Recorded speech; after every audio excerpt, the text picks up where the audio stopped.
Hello बच्चों, कैसे हो आप सब।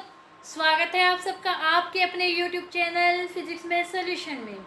बच्चों, आज हम करेंगे लाइट रिफ्लेक्शन से। नेक्स्ट टॉपिक है कनकेव मिरर के द्वारा जो इमेज ऑब्टेन की जाती है वो कैसे की जाती है। तो कोई भी इस तरह का क्वेश्चन करने से पहले हमें क्या करना पड़ता है, उसके कुछ रूल होते हैं, कुछ फॉर्मूलेज होते हैं, वो स्टडी करने पड़ते हैं, तभी हम उसको कर सकते हैं। तो बच्चों, आज हम वही करने जा रहे हैं। कनकेव मिरर के द्वारा इमेज ऑब्टेन करने के लिए जो रूल होते हैं वो क्या क्या होते हैं, उनके बारे में बच्चों आज हम डिस्कस करेंगे। तो बच्चों, आज का हमारा टॉपिक स्टार्ट करने से पहले हमारी वीडियो को लाइक कर दीजिए और शेयर कीजिए।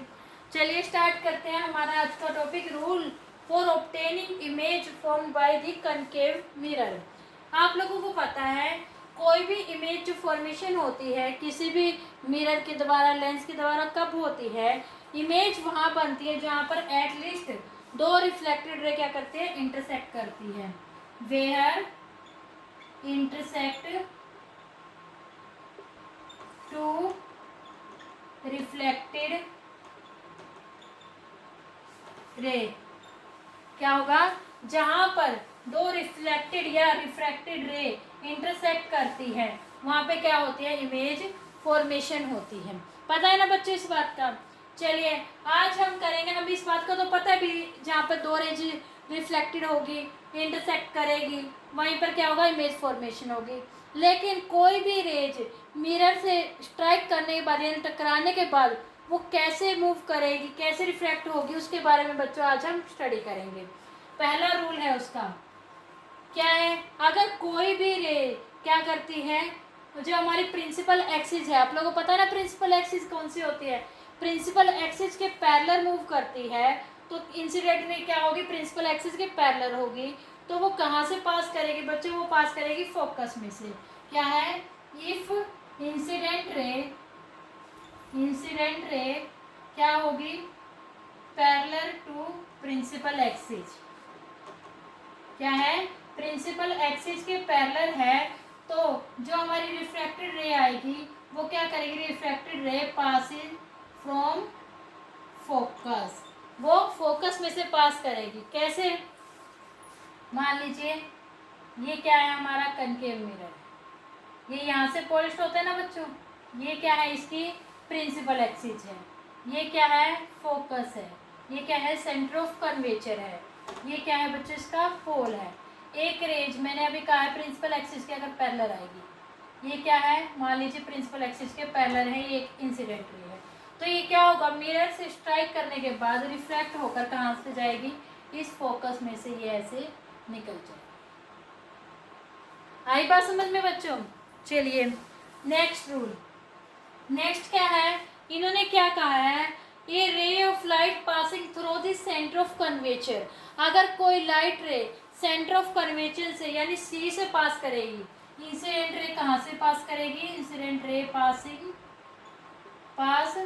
फ्रॉम सी से यानी सेंटर ऑफ कर्वेचर से, तो क्या होगा, वो रिफ्लेक्टेड बैक होगी, reflected back from same point सी।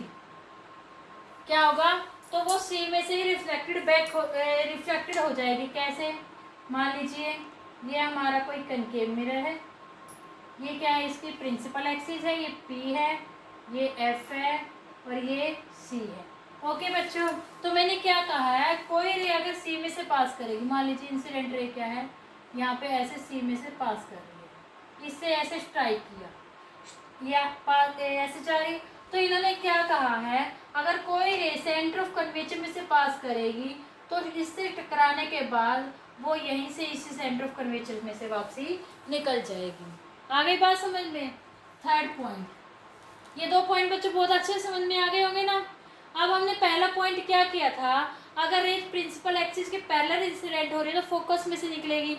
अब इससे अपोजिट है, मान लीजिए इंसिडेंट रे कहाँ से पास हो रही है, incident ray pass from focus, तो क्या होगा, जो रिफ्रैक्टेड रे होगी वो रिफ्रैक्टेड रे क्या करेगी, पैरेलल हो जाएगी, किसके पैरेलल हो जाएगी, प्रिंसिपल एक्सिस के। क्या हो जाएगी, प्रिंसिपल एक्सिस के पैरेलल हो जाएगी। कैसे, चलिए बताती हूँ मैं आप लोगों को। मान लीजिए ये है हमारा एक कनकेव मिरर, ये क्या है, इसकी प्रिंसिपल एक्सिस, ये है पोल, ये है फोकस, ये है सेंटर ऑफ कर्वेचर।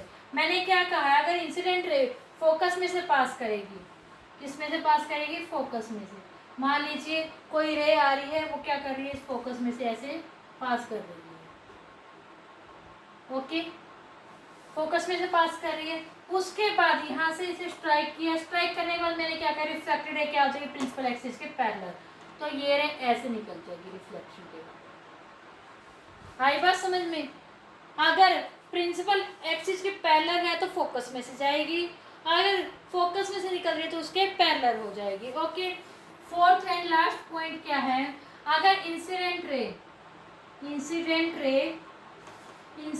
ऑन पोल यानी P, तो जो रिफ्लेक्टेड रे है वो क्या होगी, reflected ray bent with same angle as incident angle, यानी कि incidence angle I is equal to incidence angle R। आप लोगों ने ये लॉ ऑफ रिफ्लेक्शन में भी पढ़ा है। कैसे होगा बच्चों, चलिए मैं बताती हूँ। मान लीजिए ये क्या है, कोई कनकेव मिरर है, ओके, ये क्या है, प्रिंसिपल एक्सिस है, ये क्या इसका पोल है, ये फोकस हो गया, ये सेंटर ऑफ कर्वेचर हो गया। मैंने क्या कहा, अगर डायरेक्ट पोल पर इंसिडेंट होगी, ये पोल पर इंसिडेंट होगी, तो मैंने क्या कहा है, सेम एंगल से ये रिफ्लेक्ट होगी। सेम एंगल कौन सा, जो प्रिंसिपल एक्सिस के साथ इंसिडेंट रे बनाएगी I, और जो रिफ्लेक्टेड रे बनाएगी प्रिंसिपल एक्सिस के साथ, वो एंगल क्या होंगे, आपके सेम होंगे। आगे बात समझ में बच्चों? आई होप बच्चों आप लोगों को कनकेव मिरर के द्वारा इमेज ऑब्टेन करने के लिए जो रूल फॉलो करने पड़ेंगे वो बहुत अच्छे से समझ में आ गए होंगे। और अगर किसी बच्चे को कोई डाउट है तो आप कमेंट सेक्शन में कमेंट करके पूछ सकते हैं। और अगर आपको आज का हमारा टॉपिक अच्छे समझ में आ गया है तो आप हमारी वीडियो को लाइक कीजिए, शेयर कीजिए और हमारे चैनल को सब्सक्राइब कीजिए और बेल आइकन जरूर दबाना बच्चों, ताकि आपको हमारी आने वाली नेक्स्ट वीडियो जिसमें हम कनकेव मिरर के यूज और कनकेव मिरर के द्वारा जो इमेज ऑब्टेन्ड होती है वो कैसे होती है और कहाँ पर होती है वो हम करेंगे। तो बच्चों तब तक के लिए good bye and take care. Thank you so much बच्चों।